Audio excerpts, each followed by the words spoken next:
नमस्कार दोस्तों, कैसे हो? उम्मीद करते मस्त होंगे। तो मेरा नाम विक्रांत है और आज हम लोग प्रकाश का प्रवर्तन जानने वाले हैं। यहाँ लेक्चर नंबर 1, 2 देख लिए थे और आज लेक्चर नंबर 3 है। आज लेक्चर नंबर 3 है रिफ्लेक्शन ऑफ लाइट, प्रकाश का प्रवर्तन। और प्रकाश का प्रवर्तन में जो मुख्य बातें छूट गई थी, एक टॉपिक था, उसका नाम था प्रभासी, पारदर्शी और अपारदर्शी। ये थोड़ा सा टॉपिक छूट गया था, आज उसको कवर करेंगे। और प्रतिबिंब किसे कहते हैं, काल्पनिक प्रतिबिंब, वास्तविक प्रतिबिंब, दर्पण किसे कहते हैं, अवतल दर्पण, उत्तल दर्पण, ये सारी चीजें आज हम लोग जानने वाले हैं। तो क्या रेडी हैं? बिल्कुल। तो आज हम लोग पारदर्शी को पहले जानेंगे, पारदर्शी को फिर जानेंगे, अपारदर्शी को फिर जानेंगे, पारभासी को। उसके बाद हम लोग प्रतिबिंब में चलेंगे, उसके बाद हम लोग दर्पण में चलेंगे। ठीक है, तो सबसे पहले लिखना शुरू करते हैं। कॉपी में नोट करिएगा। पहले लिखते हैं पारदर्शी। पहले क्या लिखते हैं? पहले लिखते हैं पारदर्शी। पारदर्शी, पारदर्शी किसे कहते हैं? तो देखिए, वैसा वस्तु जिससे ऊपर जो प्रकाश की जो किरण है ना, वो आर पार हो जाती है। जिसे आप कांच लें, एक कांच लेंगे और प्रकाश की रोशनी में रखेंगे ना, तो उससे प्रकाश की किरण जो आएगी वो आर पार हो जाएगी। तो उसे कहते हैं पारदर्शी। क्या कहते हैं? उसे ही पारदर्शी कहते हैं। अपारदर्शी किसे कहते हैं? जिनसे होकर की प्रकाश की किरण आर पार नहीं होती है। जैसे कि आप ले लें प्लास्टिक, ले लें प्लास्टिक का टुकड़ा ले लें, उसमें अगर प्रकाश की किरण आर पार करेंगे तो नहीं होगा, वहां से रिफ्लेक्ट हो जाएगा। और पारभासक में क्या कहेंगे? तो पारभासक में प्रकाश की किरण आर पार तो होते हैं, लेकिन पूरे भाग से आर पार नहीं हो पाते हैं। शीशा की तरह पूरे भाग से आर पार नहीं हो पाते हैं, एक छोटे से भाग से ही आर पार हो पाते हैं। जैसे कि तेल लगा कागज, घिसा हुआ कांच को ले लें, अगर शीशा को ही घिस दें, उसके बाद उसमें प्रकाश की किरण को प्रवाहित करें, तो वो क्या होगा? छोटे से भाग से ही जाएगा। तो यही 3 चीजें मुख्य बातें हैं। इसे लिख लेते हैं, कॉपी में नोट कर लीजिए, जो कि आगे याद आपको रहेगा। तो चलिए स्टार्ट करते हैं। पारदर्शी में पहले लिखेंगे कि वैसे वस्तु। क्या लिखेंगे? वैसे वस्तु। वैसे वस्तु जिससे होकर प्रकाश की किरण आर पार हो जाती है। लिखेंगे मेरे साथ कि वैसे वस्तु, वैसे वस्तु, वैसे वस्तु जिनसे होकर। क्या लिखेंगे? वैसे वस्तु जिनसे होकर, जिनसे होकर प्रकाश की किरण, जिनसे होकर प्रकाश की किरण किरण आर पार हो जाती है। क्या लिखेंगे? आर पार हो जाती है, हो जाती है। क्या कहलाते हैं? पारदर्शी कहलाते हैं। पारदर्शी वस्तु, पारदर्शी वस्तु कहलाते हैं, कहलाते हैं। उदाहरण बता सकते हैं? जी हाँ, बहुत उदाहरण है। पारदर्शी का बहुत सारा उदाहरण है। तो क्या 1-2 उदाहरण आप बता सकते हैं? बिल्कुल जी, हम बता सकते हैं। तो उदाहरण में लिखिएगा, आप लोग लिखिएगा, पहले नंबर लिखिएगा। तो उदाहरण में पहले बता चुके, पहला नंबर हो जाएगा शीशा। क्या हो जाएगा? हमारा शीशा हो जाएगा। दूसरे में क्या हो जाएगा? तो कागज हो जाएगा। कागज भी अगर आप रखेंगे तो कागज से भी प्रकाश की किरण आर पार हो जाती है। तीसरा बोलेंगे तो पानी, अगर सब व्हाइट पानी है, गंदे पानी नहीं, सफेद पानी, शुद्ध पानी में प्रकाश की किरण आर पार हो जाती है, जिसमें आप अपना चेहरा भी देख सकते हैं। तो यहाँ पानी हो जाएगा और यहाँ पे आदि लिख दीजिएगा, यानी और बहुत कुछ है। तो ये 3 चीज आप लिख देंगे उदाहरण में। और इसका परिभाषा हो जाएगा कि वैसे वस्तु जिनसे होकर प्रकाश की किरण आर पार हो जाती है, उसे ही पारदर्शी पदार्थ कहते हैं। अब अपारदर्शी पदार्थ देख लेते हैं। तो मेरे साथ लिखिएगा, अपारदर्शी, अपारदर्शी,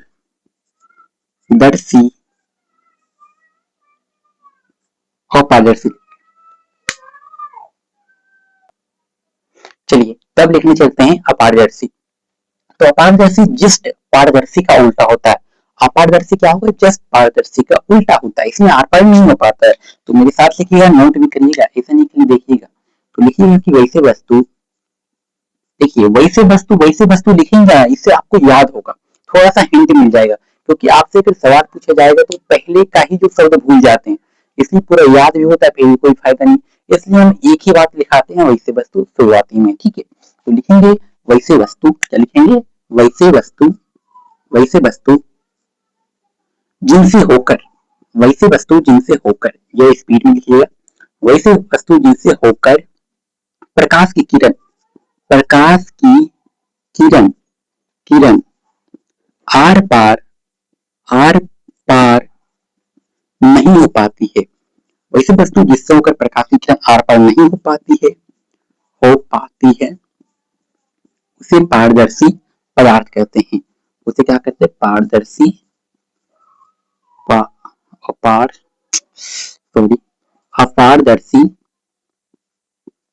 अपारदर्शी वस्तु कहलाते हैं।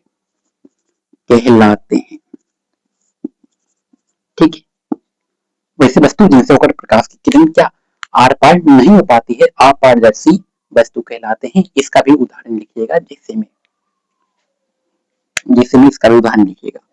उदाहरण 1 सेकेंड। उदाहरण बहुत हो जाता है। उदाहरण में क्या, मनुष्य को भी रख दे तो प्रकाश की किरण क्या आर पार होगी? नहीं होगी। तो पहले नंबर मनुष्य लिख लीजिए। तो लिखेंगे मनुष्य लिख लीजिए। फिर क्या हो जाएगा? प्लास्टिक हो जाएगा। प्लास्टिक से भी आर पार नहीं हो पाते हैं। प्लास्टिक हो जाएगा, बहुत कुछ हो जाएगा भाई। मोबाइल भी हो जाएगा और इत्यादि आदि और वस्तुएं भी हो जाएगी। ठीक है। तो ये रहा अपारदर्शी। अब थोड़ा सा पारभाषिक पदार्थ के बारे में भी जान लेते हैं। पारभाषिक, चलिए अब जान लेते हैं पारभाषक के बारे में। तो पारभाषक हम बता चुके हैं कि पारभाषक वैसे वस्तु जिनसे होकर प्रकाश की किरण छोटे से भाग से होकर जा पाती है उसे ही पारभाषी वस्तु कहते हैं। तो लिखिएगा मेरे साथ पारभाषी। क्या लिखेंगे? पारभाषी। तो लिखेंगे कि वैसे वस्तु, क्या लिखेंगे? वैसे वस्तु जिनसे होकर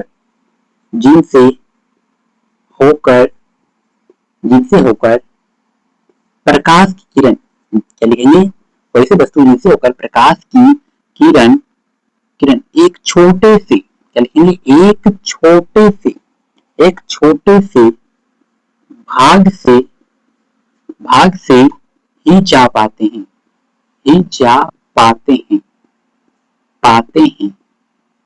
उसे क्या कहते हैं? उसे कहते हैं पारभाषी वस्तु। क्या कहते हैं? उसे कहते हैं पारभाषी वस्तु कहलाते हैं। क्या समझ गए? हाँ, कि वैसे वस्तु जिनसे होकर प्रकाश की किरण एक छोटे से भाग से ही होकर जा पाते हैं उसे ही पारभाषी वस्तु कहते हैं। उदाहरण लिखिएगा मेरे साथ, उदाहरण भी लिखिएगा। उदाहरण क्या होगा? पहला हो जाएगा घिसा हुआ शीशा।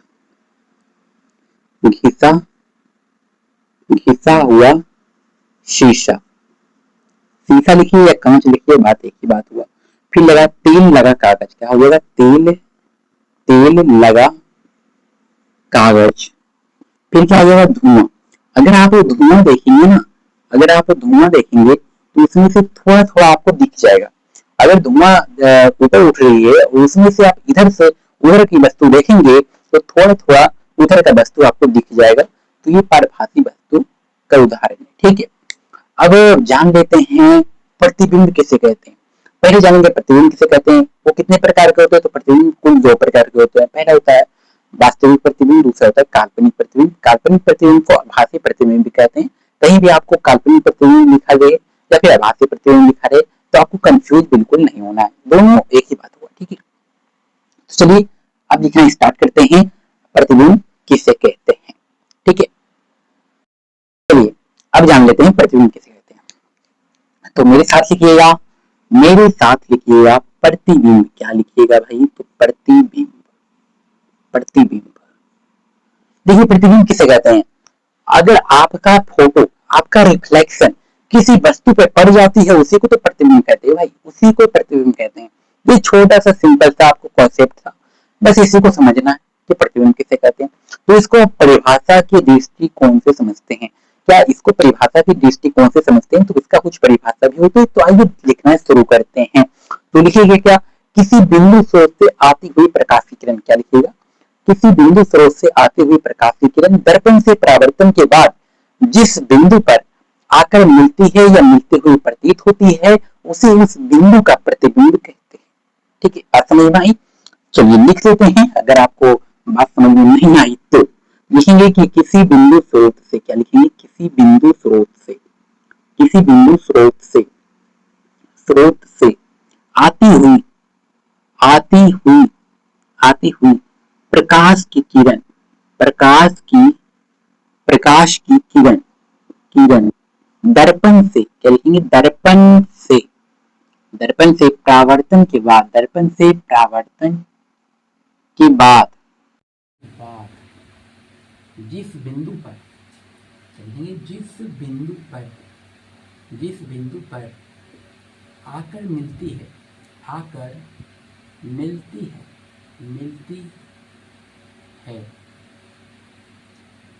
हो गया यहाँ पे आकर, ठीक है, आकर मिलती है या मिलती हुई प्रतीत होती है, या मिलती हुई प्रतीत होती है, प्रतीत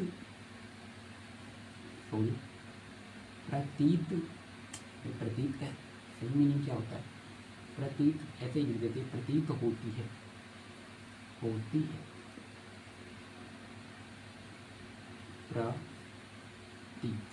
चलिए प्रतीत होती है, सॉरी आवाज कट गया था।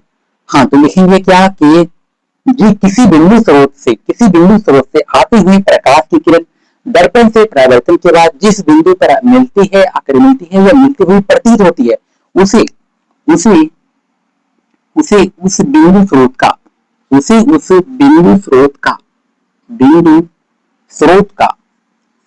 का प्रतिबिंब कहते हैं। क्या कहते हैं? प्रतिबिंब कहते हैं।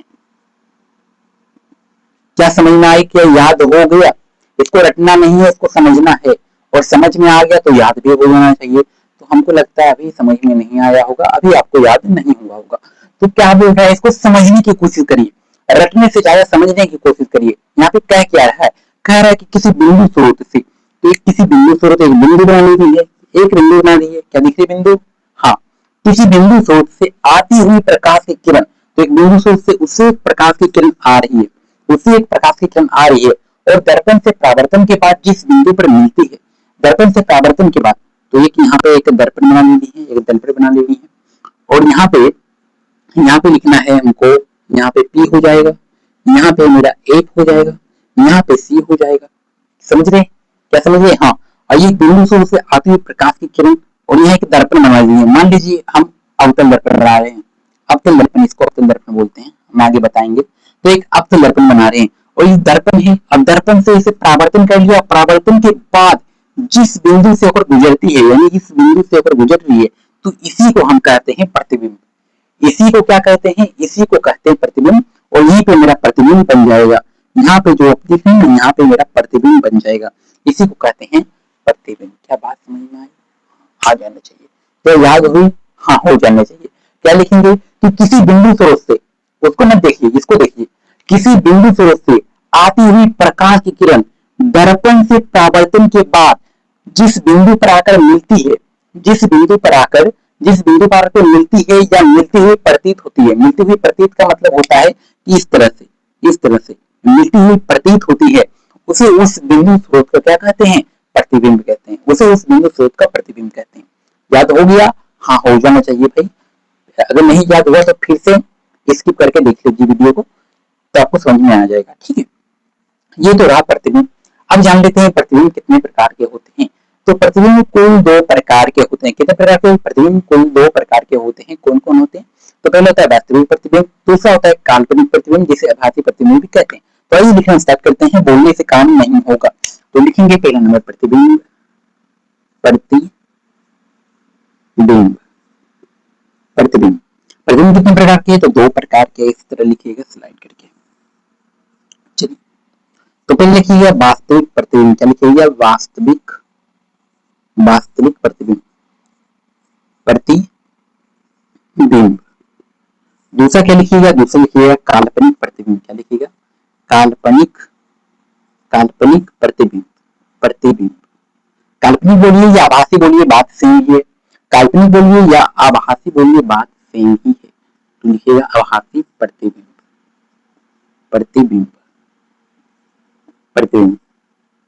क्या समझ आ गया? हाँ, तो प्रतिबिंब कुल दो प्रकार के हैं। प्रतिबिंब कितने प्रकार के? तो प्रतिबिंब जो है वो कुल दो प्रकार के हैं। पहला है वास्तविक प्रतिबिंब, पहला वास्तविक प्रतिबिंब, दूसरा है काल्पनिक प्रतिबिंब, जिसे बाकी प्रतिबिंब भी हम लोग कहते हैं। अब ये तो उसका दो मुख्य प्रकार रहा। अब इसका जो परिभाषा है वो भी जान लेते हैं कि काल्पनिक प्रतिबिंब किसे कहते हैं और वास्तविक प्रतिबिंब किसे कहते हैं, ये भी जान लेते हैं। तो चलिए जानना स्टार्ट करते हैं। इसको हम इरेज कर रहे हैं, इसको हम इरेज कर रहे हैं। चलिए इसको मिटा देते हैं, इसको हम मिटा दे रहे हैं और इसके नीचे ही लिखते हैं जो जिसके कारण कि आपको समझ में आए। देखिए यहाँ पे कुछ मत करना है, प्रतिबिंब का ही होता है परिभाषा।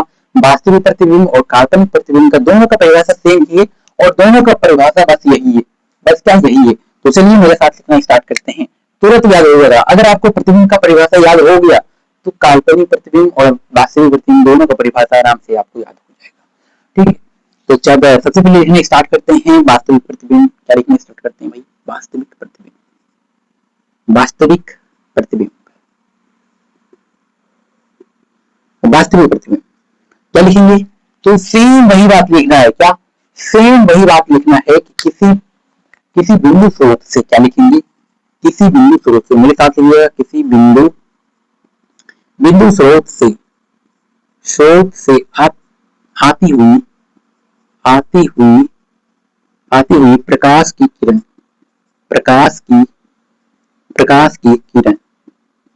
दर्पण से परावर्तन के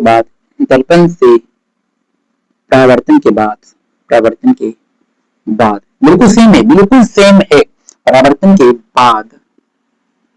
बाद जिस बिंदु पर, क्या? जिस बिंदु पर आकर मिलती है,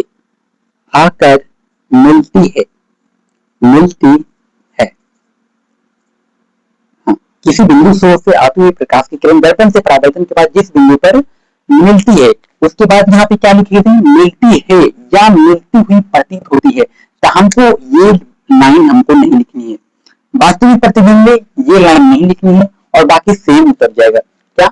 बाकी सेम उतर जाएगा। तो यहीं पे लिखते हैं मिलती, आकर मिलती है उसे उस बिंदु स्रोत का, उसे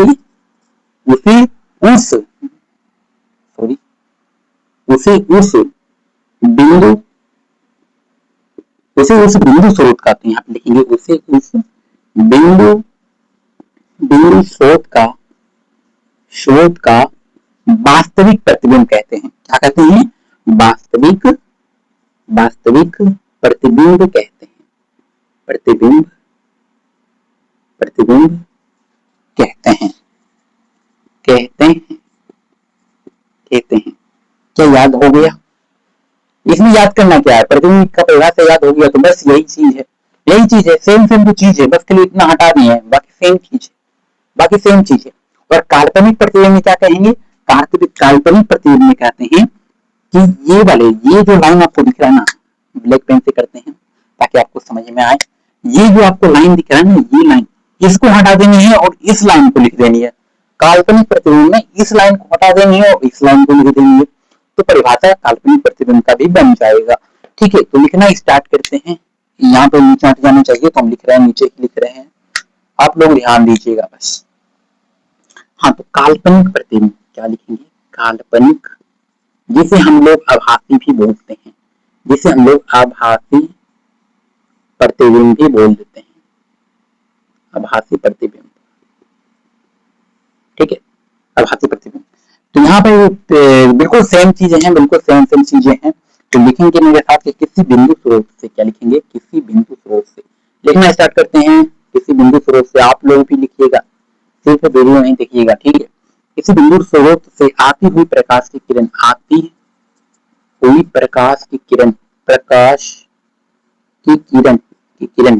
लिख रहे हैं, ठीक है। प्रकाश की किरण दर्पण से परावर्तन के बाद, परावर्तन के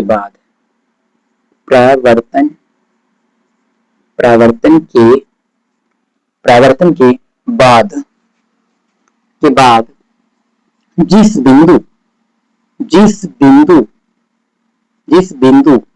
पर आती हुई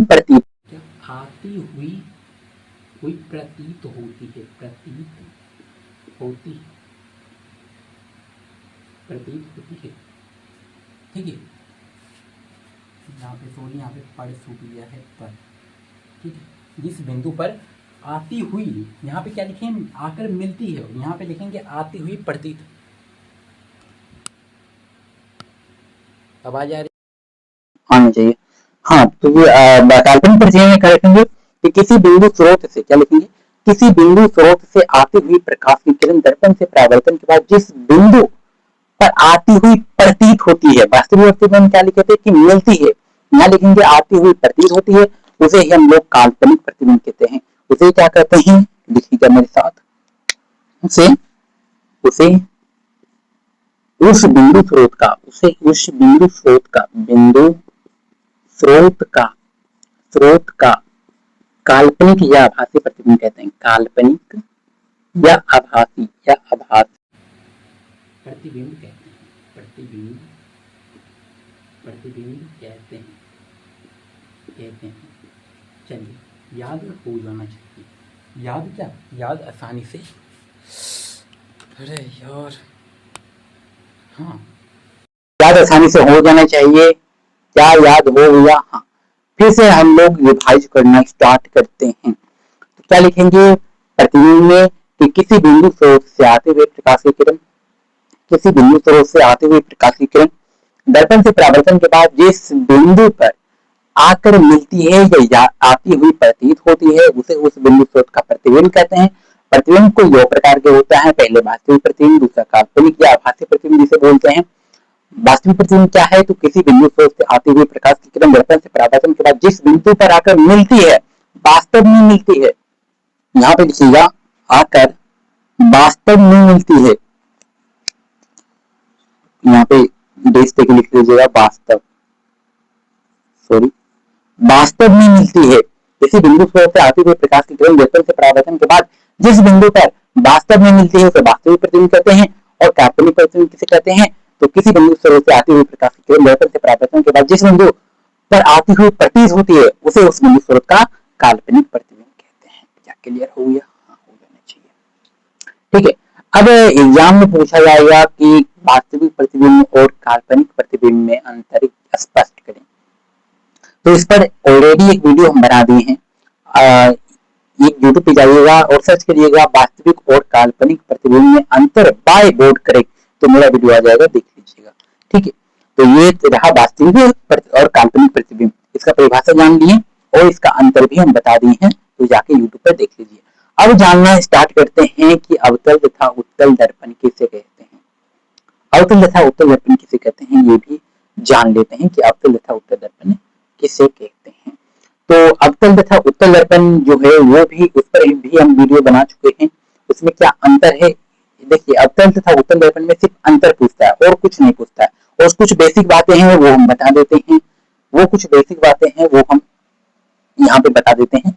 और फिर उसका जो अंतर है वो भी वीडियो हम यूट्यूब पे अपलोड कर दिए हैं, आप लोग यूट्यूब पे सर्च करिएगा कि उत्तल तथा अवतल दर्पण में अंतर बाय बोर्ड करें, तो आ जाएगा मेरा वीडियो, तो वहां जाके देख लीजिए। और अभी हम बताने जा रहे हैं कुछ उसकी बेसिक पॉइंट, तो नोट करिएगा, कुछ उसकी बेसिक पॉइंट है तो नोट करिएगा। तो सबसे पहले एक अवतल दर्पण का हम परिभाषा बना लेते हैं।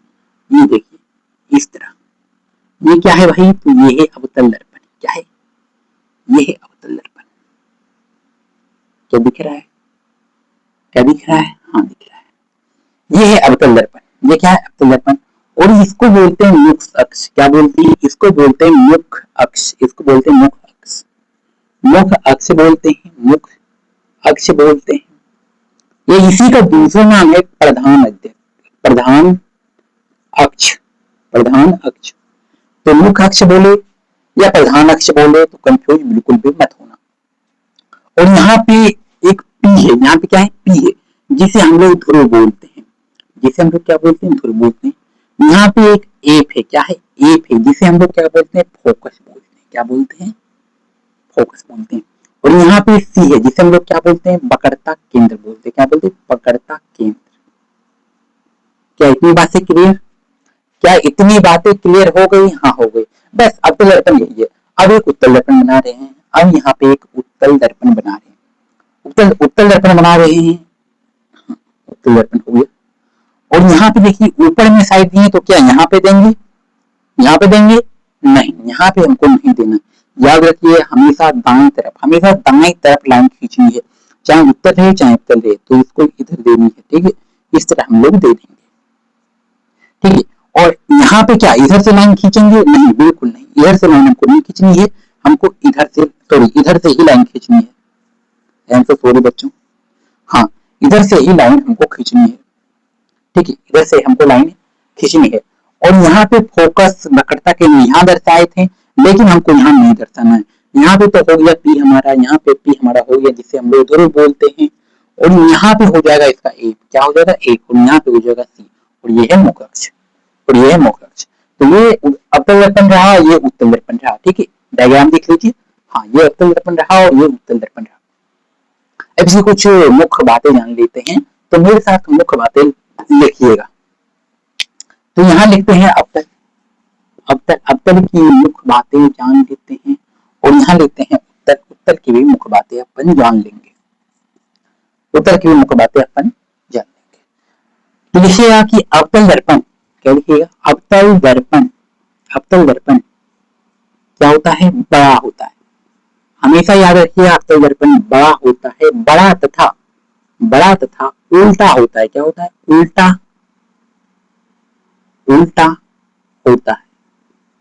होता है। क्या लिखेंगे कि अवतल दर्पण बड़ा तथा उल्टा होता है। इसका जस्ट अपोजिट लिखेंगे उत्तल दर्पण क्या होता है, उत्तल दर्पण होता है छोटा होता है भाई, और उल्टा है तो उल्टा तथा सीधा होता है। तो इतनी बातें समझ में आ गई, हाँ आ गया, इतनी बातें हमको समझ में आ गया। अब यहाँ पे देखेंगे कि अवतल दर्पण जो होता है, अवतल दर्पण जो होता है वो क्या होता है, ऋणात्मक होता है। क्या होता है, कैसे लिखूंगा, ऋणात्मक देखिए ऋणात्मक होता है, ये तो है, ठीक है, ऋणात्मक होता है। अवतल दर्पण क्या होता है, अवतल दर्पण भाई ऋणात्मक होता है। लेकिन उत्तल दर्पण क्या होता है, तो उत्तल दर्पण धनात्मक होता है। ऋणात्मक को नेगेटिव बोलते हैं, जिसे माइनस से सूचित करते हैं। और उत्तल दर्पण लिखिएगा, उत्तल दर्पण दिख रहा है, क्या दिख रहा है, हाँ दिख रहा होगा, हाँ लिखिए उत्तल दर्पण धनात्मक होता है। क्या होता है, धनात्मक होता है। उत्तल दर्पण धनात्मक होता है, अवतल दर्पण ऋणात्मक होता है, लेकिन उत्तल दर्पण जो होता है वो धनात्मक होता है। क्या इतनी बातें क्लियर, हाँ क्लियर। और एक पॉइंट और लिखिएगा, इसमें एक पॉइंट और लिखिएगा कि अवतल दर्पण जो होता है, अवतल दर्पण क्या होता है, अभिसारी होता है। और अभिसारी किसे कहते हैं, तो हम बताएं कि अभिसारी उसे कहते हैं जिसमें कि किसी बिंदु स्रोत से आती हुई प्रकाश की किरण क्या होती है, कि प्रकाश की किरण किसी बिंदु स्रोत से आती हुई प्रकाश की किरण क्या होती है, दर्पण से परावर्तन के बाद एक बिंदु पर मिलती है, आकर क्या मिलती है। जब प्रकाश की किरण एक बिंदु पर आकर मिलती है तो उसे अभिसारी कहते हैं, और फैलती चली जाती है तो उसे अपसारी कहते हैं, ठीक है। तो अवतल जो दर्पण है वो क्या है, अभिसारी किरण पुंज है, अवतल दर्पण क्या है, अभिसारी किरण पुंज है। अच्छा उत्तल दर्पण क्या है, क्या दिख रहा है आप लोगों को, हाँ क्या दिख रहा है, चलिए हाँ। तो उत्तल दर्पण क्या है, उत्तल दर्पण अपसारी, क्या है, अपसारी।